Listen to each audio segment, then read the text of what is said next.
Hello, I'm going to show you how to create a quick Hello World application in Visual Studio. Um, the code that I use here can be used anywhere that you can use a C++ compiler. Um, because I'm in Windows and I own this copy of Visual Studio, I'll show you how to do it in there. First we want to go to File, and then New, and then we want a project. You want to select a Win32 project. You can select console if you wanted to. It does not really matter. We want to name this project Hello World. And go ahead and press enter. And we're going to create a empty project here. You can select console application there as well. And this is going to create the project.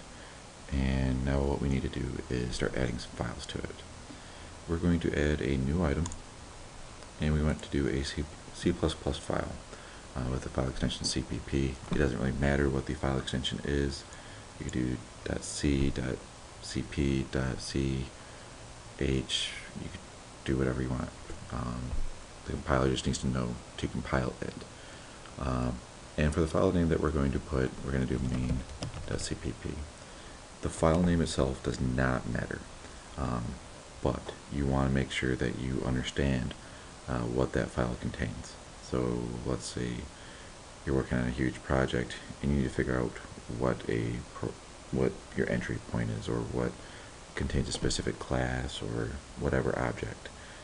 Having it named that actual object or something that would lead you to believe that is a very good little tip to help you keep organized. So let's go ahead and click add, and we're going to end up with a blank file here. And you can see that I have the line numbers turned on inside here for easy reference. The very first thing that we're going to want to do is include our IO stream. The IO stream has a lot of functions and stuff that are quite useful for just standard console applications.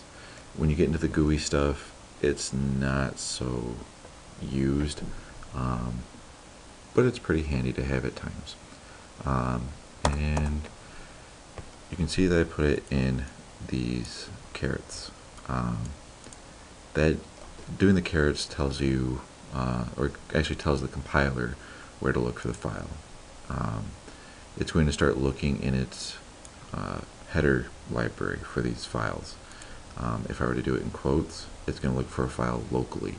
So if I actually had an IOStream file here in my project, or I had it linked to a specific spot, I could do it in quotes and it would link that specific file locally, rather than in a predetermined library. So what we want to do next is make our main function. And argc and arg character arg, and then we'll do an array of that. And you can see that I have created this main function. It's going to be returning an integer. This part here are the parameters of that function. If it were being executed and we wanted to have any type of input from the console for variable circumstances, this is what tells it how many arguments have been sent in, and this is a pointer to a character array of those individual entities. One thing to point out is the very first variable, and this is always going to be the executable name. In other languages such as C#, it will be, your very first one is going to be whatever the first variable is. So if you're counting off variables, you want to start off as something greater than 1. But okay, let's do some output here.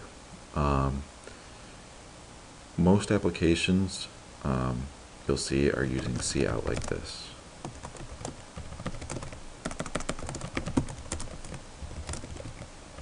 And you'll see that it's going to get underlined in red.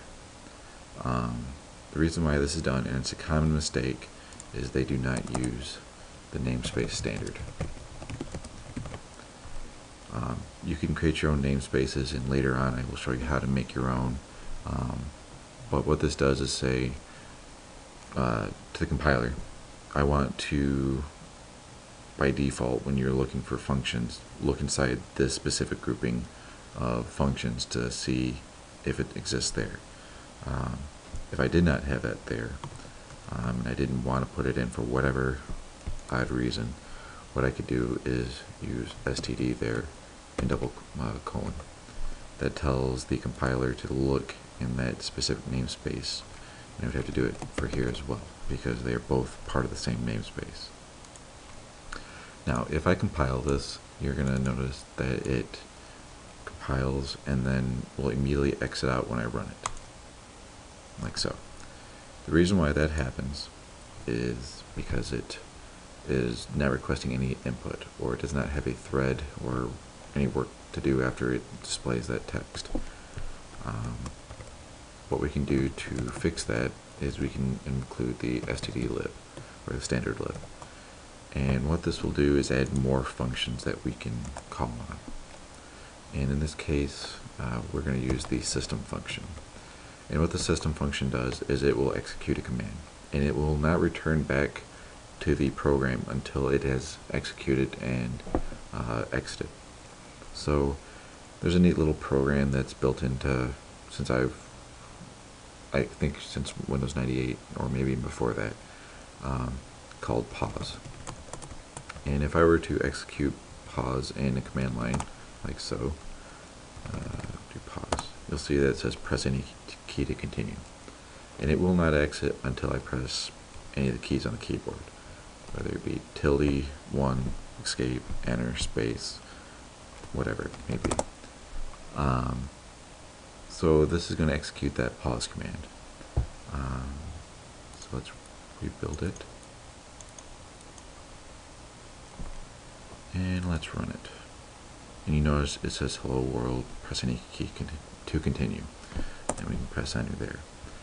One thing that you should also do on every program is make sure you return whatever value you need to. If we had an error, we could turn a different number. Most applications will return 0 on success, but if there's an error, they'll return like the number 1 or some other random number that they've determined as a error.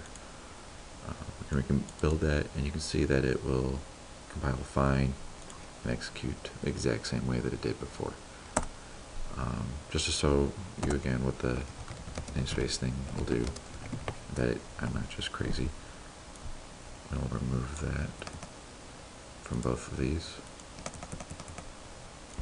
and build it and run it, and it executes the exact same way. This has been the first tutorial, and if you perform this, you have compiled your first C++ program, which is not very difficult. Most every programming language has something to this exact same effect. It's the simplest of all programs. I hope this has been helpful for you. Feel free to leave me comments or suggestions on whatever tutorials you want to see next. Thank you.